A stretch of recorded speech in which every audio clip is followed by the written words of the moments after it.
উৰুকা ভোগালীৰ উৰুকা সকলোৰ প্ৰতি অসমবাসীৰ প্ৰতি আন্তৰিক ধন্যবাদ আৰু শুভেচ্ছা জ্ঞাপন কৰিছোঁ। ৰাতিপুৱা আমি মহাদেৱ দেৱাদিদেৱ শিৱ মন্দিৰৰ সন্মুখত শিৱদৌলৰ সন্মুখত আমি উপস্থিত আছোঁ। ইয়াৰ সন্মুখৰ ওচৰতে এখন মাছৰ বজাৰ বহিছে।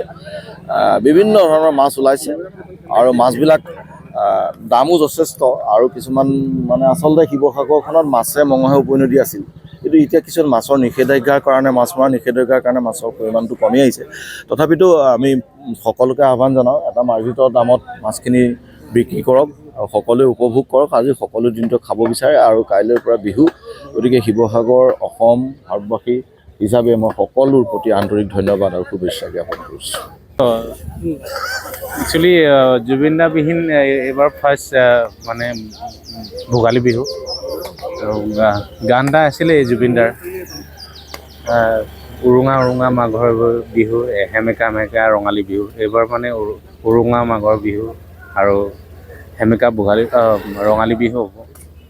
তো যিমানেই যি নহওক এই 2026 চনতেই জুবিন দাই ন্যায় পাওক তাৰে আশা কৰিছোঁ। গোটেই বিশ্ববাসী অসমবাসী ভাৰতবৰ্ষে বিচাৰি আছে আৰু যি কি নহওক ভোগালী বিহুৰ আন্তৰিক শুভেচ্ছা জনাইছোঁ সকলোকে। তাৰপিছত ৰঙালী বিহুৰ শুভেচ্ছা জনাইছোঁ আগতীয়াকৈ। ভাল হওক দিনবোৰ, তাৰে কামনা কৰিছোঁ।